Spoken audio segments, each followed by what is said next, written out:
Gestapo officers arrested 7,000 people. The Gestapo swept through Germany. Officers vanished. People disappeared overnight. This was the aftermath of July 20th, 1944. Colonel Klaus von Stauffenberg planted the bomb. It detonated inside the Wolf's lair. The bunker smelled of smoke. Acrid explosives choked the survivors. Wooden splinters covered the floor. Hitler survived. The revenge was immediate. Investigators sifted through the debris. Detectives searched every ruined office. They found a printed document. It was a typed list of potential conspirators. The paper held dozens of identities. One specific name stood out: Josef Wagner. He attended no secret meetings. He planned no military coup. He signed no treasonous papers. His crime was being listed. Someone thought he might help. The conspirators considered him capable. That was enough for treason. Gestapo teams moved with rapid speed. Officers kicked down heavy doors. Agents dragged suspects from their beds. Interrogations followed. Executioners killed 5,000 people. Many died by hanging. Others chose suicide in their cells. 5,000 corpses piled up. That equals an entire German town. Wiped out. Wagner joined this condemned group. Late July 1944 arrived. Gestapo agents detained the former Gauleiter. They seized his personal belongings. They pushed him into a vehicle. Armed guards transported the captive directly to the Gestapo headquarters at Prinz Albrechtstrasse 8 in Berlin. Martin Bormann unfolded a private handwritten letter before a silent crowd of Gauleiters. The journey to the Gestapo basement began on the 9th of November 1941, right there in Munich. A mother's warning to her daughter triggered a charge of high treason. The text was simple. Josef Wagner's wife begged their pregnant daughter not to marry an SS officer. The officer had formally left the Catholic Church, a deeply private dispute. But Heinrich Himmler intercepted the envelope. He handed the paper to Bormann. Bormann brought it straight to Adolf Hitler. Now, Bormann stood at the podium in the Burger Braukeller. The vast beer hall held 3,000 people and marked the birthplace of the Nazi Party. Bormann read the maternal advice aloud. His voice echoed off the high wooden ceiling, reaching every senior official in Germany. Hitler erupted in fury. He screamed from the stage, denouncing Wagner as disloyal and weak. The room fell dead silent. Wagner pushed his heavy wooden chair back. He tried to stand and defend himself. These men had shared tables with him for 20 years. Hitler pointed a finger and ordered him to sit down and shut up. Guards marched Wagner out of the sacred hall. Within days, the party stripped him of his Reichstag seat. The man who built the political infrastructure of Western Germany was publicly broken. A religious disagreement became a fatal political crime. But Wagner fought back. He faced the Supreme Party Court. The tribunal operated under the command of Walter Buch. Wagner defended his record, and the judges found no statutory grounds for punishment. In February 1942, the court acquitted him. The verdict enraged the party leadership. Hitler ignored the ruling. He waited. Months passed in a legal stalemate. Then, Hitler summoned Buch directly, yelled at the chief judge, and demanded a reversal. The judicial process collapsed. Buch signed the new order. Wagner received his official notice of permanent expulsion from the Nazi Party in the autumn of 1942. A top Nazi official returned home to a Catholic cross. Heinrich Himmler personally handed a private letter to Martin Bormann. It was a dangerous paradox. Josef Wagner lived a double life.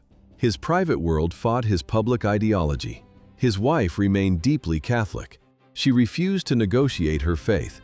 Their children attended church services. They prayed inside a Nazi household.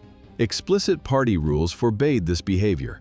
Senior officials could not educate children in Catholic schools. Wagner ignored the strict orders. He kept the faith he loved. He learned religion before he learned hate. He never plotted against Hitler directly. He simply maintained his inner life. Faith remained. The SS chief monitored this ideological failure. Himmler judged Wagner insufficiently fanatical. An independent mind meant treason. The Nazi state demanded blind obedience. The mechanics of destruction started moving. Martin Bormann despised any religious sentiment. Bormann hated religion. He was Hitler's personal secretary. He viewed Catholicism as ideological contamination. Destroying faith became his personal mission. Wagner became his prime target. Bormann circled him for several years. The accusations focused on specific groups. Wagner allegedly maintained ties with Catholic Action. This lay organization defended Catholic interests. It operated under the direct protection of Pope Pius XI. The Nazi regime officially condemned it. Rumors grew. Whispers spread through the capital. Informants claimed his wife visited the Vatican. They said she knelt before the Pope. The rumors reached the highest levels. Hitler raged. Fanaticism could not tolerate religious devotion. The party demanded a single God. No compromise existed. The SS gathered the quiet whispers. They cultivated the rumors carefully. The state built a detailed file. Every prayer became a recorded crime. Every church visit fed the dossier. They needed concrete evidence. Proof emerged. The fatal strike involved that same love letter. The Reich leadership just waited. 46-year-old Josef Wagner stood before a rope in the dim light of a Gestapo cell. That hidden religious secret ultimately brought the former high-ranking official down to the damp dungeons of Prince Albrechtstrasse. He never planted a bomb, never fired a weapon at the leadership, and never joined any active resistance group. The secret police condemned him simply because someone else wrote his name on a suspicious piece of paper. Above the heavy concrete ceiling, the capital of the Reich turned into an unrecognizable wasteland of shattered stone. Soviet artillery fire pounded the ruined avenues. Deep physical vibrations traveled through the thick cellar walls with every nearby shell burst. Advancing Soviet forces fought their way through suburbs just 3 kilometers from the government district. Wagner remained isolated in the underground darkness while the state apparatus he had helped create burned to ash. He wielded vast regional authority throughout his career, yet he now faced execution over a private letter. The timeline of his captivity jumped to April 22, 1945. Adolf Hitler had exactly 8 remaining days to live before his suicide in the bunker beneath the Chancellery. The national administration dissolved into total ruin, yet the guards calmly prepared the execution chamber. The heavy iron door swung open with a harsh metallic scrape. The arrested man took a deliberate step toward the waiting noose.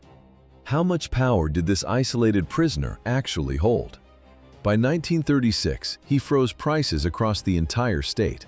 Down in the Gestapo cell sat a man who had once controlled the retail costs of all of Germany. Following the political shift on January 30, 1933, his influence expanded rapidly. He did not just enforce party rules, he wrote them. By December 1934, his authority extended into the eastern industrial heartlands. He took command of Silesia. The provincial capital of Breslau stood as a vital logistics hub, holding a population of over 600,000 people. He successfully merged local party leadership and state administration. 2 massive German territories fell under the direct control of one individual simultaneously. His administrative reach spanned hundreds of towns. In October 1936, Hermann Göring launched the sweeping 4-year plan to prepare the nation for total war. Göring needed someone to lock down the domestic market. The role of Reich Price Commissioner went to Josef Wagner. He sat in his office and signed the strict stabilization orders. Heavy government paper rustled under his hands as clerks stamped the official forms. Couriers dispatched these sweeping decrees to every province, city, and village nationwide. No merchant could legally raise a single price. By November 1937, his political ascent perfectly matched his paramilitary standing. He officially held the SA rank of Obergruppenführer. The title carried the exact weight of a United States Army Lieutenant General. 80,000 human lives. That was the initial quota. His Silesian authority opened the doors. It was September 3, 1939. Wagner met Adolf Eichmann personally. The invasion of Poland began on September 1, 1939. Eichmann brought the Nisko Plan. It required total local cooperation. Wagner read the thick document. He nodded. He signed the formal agreement. The black ink dried quickly. The party administration started moving. Logistics required massive rail coordination. Trains formed in Katowice. Locomotives burned local Silesian coal. Guards dragged civilians from their beds. Soldiers cleared urban living space. Ethnic Germans occupied the empty houses. Jewish families boarded cattle wagons. Doors slammed. Heavy latches dropped. No food, no water, no air. They traveled 300 kilometers east. The final destination was Lublin. The general government controlled Lublin. Hans Frank ruled that exact zone.